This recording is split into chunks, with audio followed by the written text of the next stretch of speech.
Welcome to Eager Little Beavers. Today we're diving into a topic, sensory processing disorders in children. Why recognizing it early can actually change everything. Brain has trouble receiving and responding to sensory information. Basically all the ways we experience the world, all of our senses. Some kids with SPD might be hypersensitive. Others might be hyposensitive. These aren't just quirks, they're communication. It can seriously affect a child's confidence. And if that sensory overwhelm happens day after day, it builds up. You're not failing, you're observing. Trust your gut, meeting them where they are. Hey everyone, and welcome back to another episode of Raising Them Right, the podcast where we talk about all things parenting and honestly, also the chaos of raising humans. Today we're diving into a topic that doesn't get nearly enough airtime. Sensory processing disorders in children. What it looks like, how it shows up, and why recognizing it early can actually change everything. I recently did a course on sensory processing disorders and the differences, and a lot has really changed my perception of this disorder. Now let me start by saying this. If you've ever wondered why your child covers their ears at birthday parties, refuses certain clothes, or meltdowns in a crowded place, you're not alone and you're not imagining it either.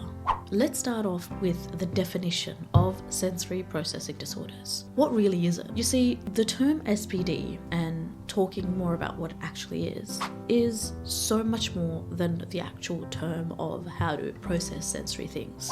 In simple terms, it's when the brain has trouble receiving and responding to sensory information. We're talking about sound, light, touch, smell, movement, basically all the ways we experience the world, all of our senses. Some kids with SPD might be hypersensitive, meaning their nervous system reacts too strongly.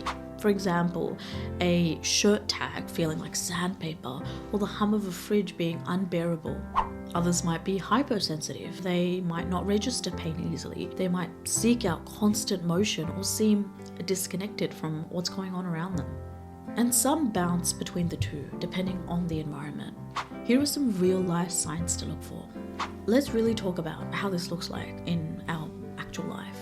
You might notice things like, for instance, it could be that your child avoids playground swings or hates having their hair brushed. They might freak out when the vacuum cleaner turns on, or on the flip side, maybe they crash into things constantly or chew on non-food objects like shirt sleeves. These aren't just quirks, they're communication. They're telling us something about how a child's body is processing or not processing sensory input. And these responses can seriously affect a child's confidence, even their relationships at home and school. Now here's a really important topic. Sensory issues can often look like anxiety. A child who refuses to go to school might not be anxious about academics, but they might just find the cafeteria too loud, or the lights are too bright, or it's just very noisy in the classroom. And if that sensory overwhelm happens day after day, it builds up, and that's when anxiety enters the picture, not as the main problem, but as a response to sensory challenges that aren't being addressed. So what can you do as parents if you recognize these signs in your child? First, you're not failing, you're observing, you're learning, and that's pretty big.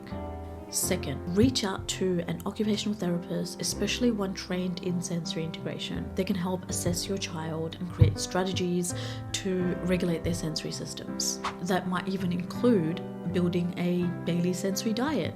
Yes, that's a thing. Using compression clothing or weighted blankets or fidget tools. Creating calm down corners or safe spaces at home. And lastly, trust your gut. If your child's behaviors don't feel typical to you, even if professionals brush it off, keep advocating. You know your child best. Recognizing SPD is the first step to helping your child thrive, not just cope. It's not about fixing them, it's about understanding them, meeting them where they are, giving their nervous systems the support they need so they can feel safe, confident, and also connected. If you found this episode helpful, please share it with someone who might need to hear this. And don't forget to check out more of our podcasts that we've been sharing. And also Star Institute's resources. They're doing phenomenal work in this space. Thank you so much for listening. Until next time, keep raising them right. Good luck. Thank you for watching. Remember to take care of yourself because you're worth it. If you enjoyed our video, don't forget to like, share, comment, and subscribe for more interesting and informative parental support.